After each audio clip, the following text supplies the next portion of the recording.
Karnataka Muslim unit ಜಿಲ್ಲಾಧ್ಯಕ್ಷರಾದ ಜೈನ್ ಶೇಖ್ ಫಯಾಜ್ರ birthday.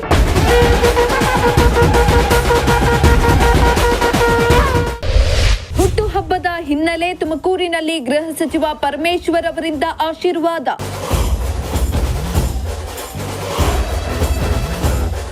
ತುಮಕೂರಿನಲ್ಲಿ ಭಾರತೀಯ ರಾಷ್ಟ್ರೀಯ ಕಾಂಗ್ರೆಸ್ ಬ್ರಿಗೇಡ್ ಜಿಲ್ಲಾಧ್ಯಕ್ಷ ಹಾಗೂ ಕರ್ನಾಟಕ ಮುಸ್ಲಿಂ ಯೂನಿಟ್ ಜಿಲ್ಲಾಧ್ಯಕ್ಷರಾದ ಜೈನ್ ಶೇಖ್ ಫಯಾಜ್ ಅವರು ತಮ್ಮ ಹುಟ್ಟುಹಬ್ಬದ ಪ್ರಯುಕ್ತ ಗೃಹ ಸಚಿವ ಡಾಕ್ಟರ್ ಜಿ ಪರಮೇಶ್ವರ್ ಅವರನ್ನ ಭೇಟಿ ಮಾಡಿ ಆಶೀರ್ವಾದ ಪಡೆದುಕೊಂಡರು.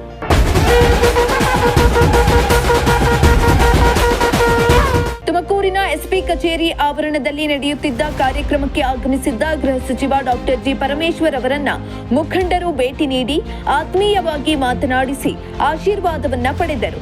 ಈ ವೇಳೆ ಗೃಹ ಸಚಿವ ಡಾಕ್ಟರ್ ಜಿ ಪರಮೇಶ್ವರ್ ಅವರು ಜೈನ್ ಶೇಖ್ ಫಯಾಜ್ ರವರಿಗೆ ಹಾರ, ಶಾಲು ಹಾಕಿ ಹುಟ್ಟುಹಬ್ಬದ ಶುಭಾಶಯ ಕೋರಿದ್ರು.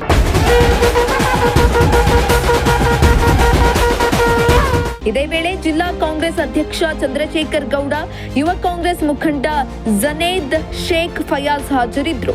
Bureau report, Prajashakti TV, Tumakuru.